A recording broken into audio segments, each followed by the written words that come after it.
La chanson Amazing Grace est connue dans le monde entier, mais tu ne devineras jamais le monstre qui l'a écrit.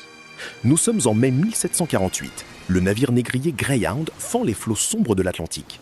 À son bord, John Newton, un jeune officier britannique impitoyable qui bâtit sa fortune sur la traite des esclaves.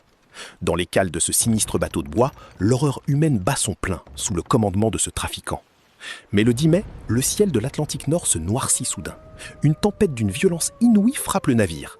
Des vagues gigantesques s'abattent sur le pont. Les mâts de bois craquent, les voiles se déchirent sous la tempête. L'équipage panique. Sur le pont du bateau, les marins luttent désespérément pour survivre face aux éléments. Le bateau prend l'eau.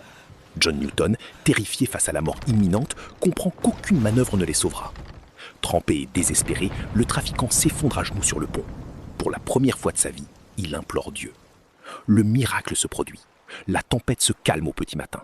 Le navire endommagé flotte sur une mer d'huile, sauvé. Ce choc spirituel transforme Newton. De retour en Angleterre, cet homme autrefois cruel remet toute sa vie en question. Il décide d'abandonner définitivement le commerce d'esclaves. Il tourne le dos au port et à son passé sanguinaire. Hanté par ses crimes, il étudie la théologie jour et nuit dans une bibliothèque géorgienne éclairée à la bougie. Il devient prêtre anglican et rejoint le mouvement abolitionniste, dénonçant publiquement l'horreur de l'esclavage.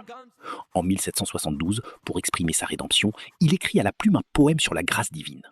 Ce poème deviendra Amazing Grace, le plus grand hymne de liberté de l'histoire, né des remords d'un ancien bourreau. Connaissais-tu cette incroyable histoire ? Abonne-toi à Studio Ego en commentaire et dis-nous ton hymne préféré.